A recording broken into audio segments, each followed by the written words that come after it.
পৃথিবীটাকে আল্লাহ হাসরের মাঠ বানায়া দিবে, মানুষ গিয়া জমা হবে হাসরের মাঠে, কেউ পানি পান করবে, কেউ কলিজা পাটা পিপাসা লইয়া হাসরের মাঠে দাঁড়ায়া থাকবে।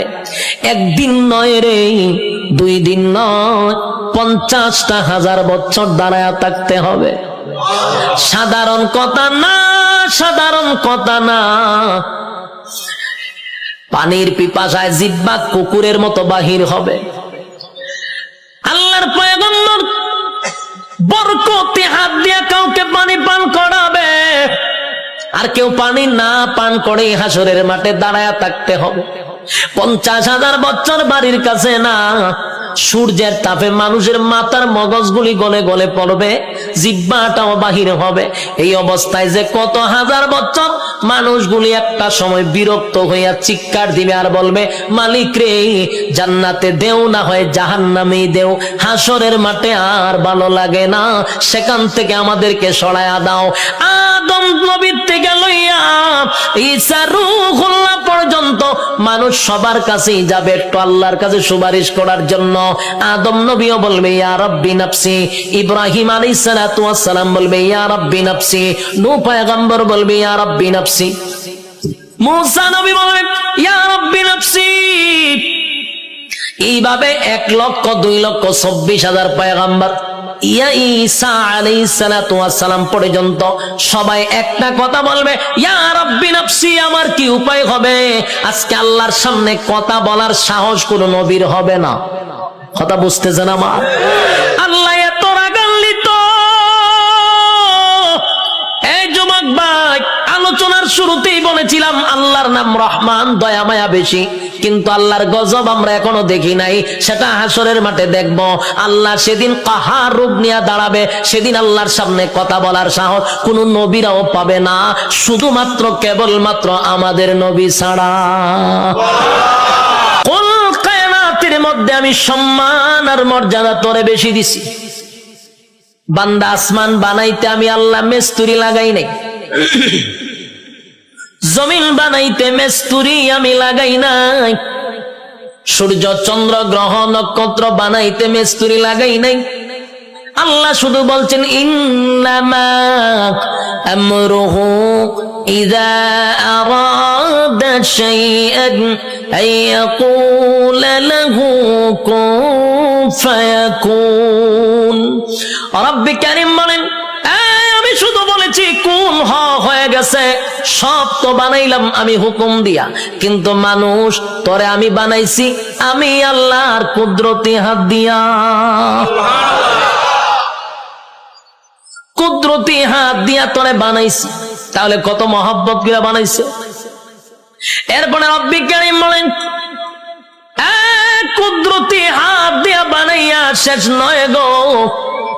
আল্লাহ বলেন, গোটা সৃষ্টি জগতের মধ্যে আমি তোর থেকে সুন্দর কাউরে বানাই নাই। আসেনি এলাকার সুবহানাল্লাহ? তা আপনারা কোন সময় সুবহানাল্লাহটা কন? আমার কবির নেই। আপনারা এলাকার ঠাডা বললে সুবহানাল্লাহ কন, তো কোন সময় কন আমার কইয়েন? আমি তো জানি না। সমগ্র সৃষ্টি জগতের মধ্যে সুন্দর কারে বানাইছে? আমরা অনেক সময় কই সুন্দর মানুষ দেখলে লোকটা ফেরেশতার মতো সুন্দর, কই না? কিন্তু আল্লাহ কয় ফেরেশতা সুন্দর আমি কোরআনের কোথাও বলি নাই। কই না আমরা? ফরির মতো সুন্দর হয়নি? মাইয়া যদি সুন্দর হয়তো ফরির মতো। হ্যাঁ, ফরিদের সুন্দর কোরআনে কইছিনি? তুই কে রে কস? কয় ফেরেশতার মতো সুন্দর। ফেরেশতা সুন্দর আল্লাহ কোরআনে কইছিনি? আমরা ফাঁকি দেখলে কই ময়না পাখি কত সুন্দর, টিয়া পাখি কত সুন্দর, হরিণ দেখলে কত সুন্দর। হ্যাঁ, এগুলা তো সুন্দর কোরআনে আসেনি। কিন্তু আল্লাহ বলেন মানুষ যে সুন্দর করে বানাইছি, এই কথাটা আমি এমনে এমনে বলি নাই। আল্লাহ বলেন মানুষ বানাইছি সুন্দর করে, এই কথাটা বলতে গিয়ে আমি 4টা কসম করছি। কয়টা কসম?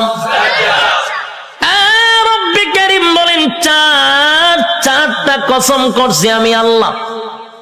মানুষ তোরে সুন্দর করে বানাইছি, এই কথাটা আমি কসম কেড়ে বলছি, একটা নয় গো, চারটা কসম করছি। প্রথম নাম্বার কসম হলো তিন ফলের কসম আমি আল্লাহ করলাম। ওয়াজাইতুন, আল্লাহ বলেন জাইতুন ফলের কসম আমি করলাম। ওয়া তুর সিনিনা, সিনাই পর্বতের কসম করলাম। ওয়া হাযাল বালাদিল আমিন, আমি আল্লাহ পবিত্র মক্কা নগরীর কসম করলাম। কসম হইল কয়টা? চারটা কসম আমি আল্লাহ করছি। বান্দারে তরে বানাইতে গিয়া চারটা কসম করছি। কেন করলাম? কসম করলে তুই কথার গুরুত্ব দিবি, তাই একটা দুইটা নয়, চারটা কসম কাটছি। তোরে সুন্দর করে বানাইছি, তোরে সুন্দর করে বানাইছি, তোরে সুন্দর করে বানাইছি, তোরে সুন্দর করে বানাইছি। 4 বার কসম করছে। 4 বার কসম করে আল্লাহ বলেন লাকাদ খালাকনাল ইনসানা ফি আহসানি তাকওয়িম। রব্বে কারীম বলেন, বালিশের সঙ্গে মাথা লাগাইয়া একটু চিন্তা করে দেখ। আমরা তো ঘুমায়া থাকি, দুনিয়া নিয়ে চিন্তা করি আর ঘুমাই না। মাঝে মধ্যে একটু বালিশের সঙ্গে মাথা লাগাইয়া একটু চিন্তা করবেন আল্লাহর নিয়ামতের উপরে। মালিক বলেন, বান্দা তুই একটু চিন্তা করে দেখ, আমি আল্লাহ তোরে সম্মান আর মর্যাদা কত দিছি। বান্দারে তোর সম্মানের চেয়ে বেশি কারণ না, আমি আল্লাহ ফেরেশতার এত সম্মান দেই নাই। ফেরেশতা নূর দিয়া বানাইছি, ফেরেশতার জন্য জান্নাত বানাই নাই। মানুষ, তোর জন্য জান্নাত বানাইছি, ফেরেশতার জন্য জান্নাত বানাই নাই। তোরে সুন্দর করে বানাইছি কোরআনে বলছি, ফেরেশতারে বানাইয়া কোরআনে বলি নাই। এত সম্মান, এত মর্যাদা আর এত নিয়ামত আমি আল্লাহ তোরে দিলাম। 2টা চক্ষু দিলাম, এত পাওয়ারফুল চক্ষু যে তাকানোর সাথে সাথে 7 আসমান, একেবারে 500 বছরের রাস্তা আমরা দেখতে পারি। সুবহানাল্লাহ।